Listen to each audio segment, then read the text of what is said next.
With tighter state and local budgets, it's hard to get government to spring for things like playgrounds. But the historic Tampa Heights neighborhood is taking matters into its own hands and showing how any group can take action to improve the quality of life in their own community.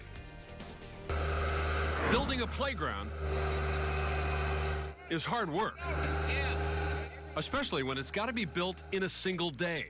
Everything gets assembled in about 5.5 hours. We have an entire playground.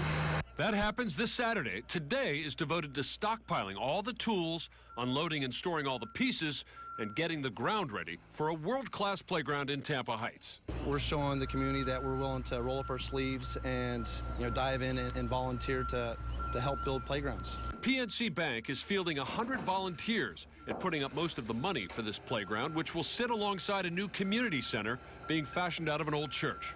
Really exciting. People like Lena Young-Green and countless other volunteers within the neighborhood are creating an entire recreation district with paved trails and a community garden in a formerly barren strip of DOT property along I-275. This part of the project is dedicated to the proposition that every child deserves to have a quality playground within walking distance of their home. So many of them are sitting in front of the television or in the games, and we get them into the playground. They're having fun and they're active. Kaboom, the nonprofit contractor, has put up playgrounds at MacDill Air Force Base, East Tampa, Sulphur Springs, and Lakeland. They help line up the deep-pocketed sponsor, but it's the grassroots organizations, in this case the Junior Civic Association, that makes it happen.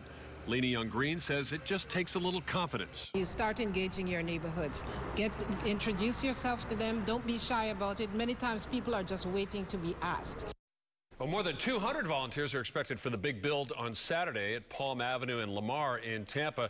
If you want to find out more about how they got this done, go to abcactionnews.com and go to the As Seen On section.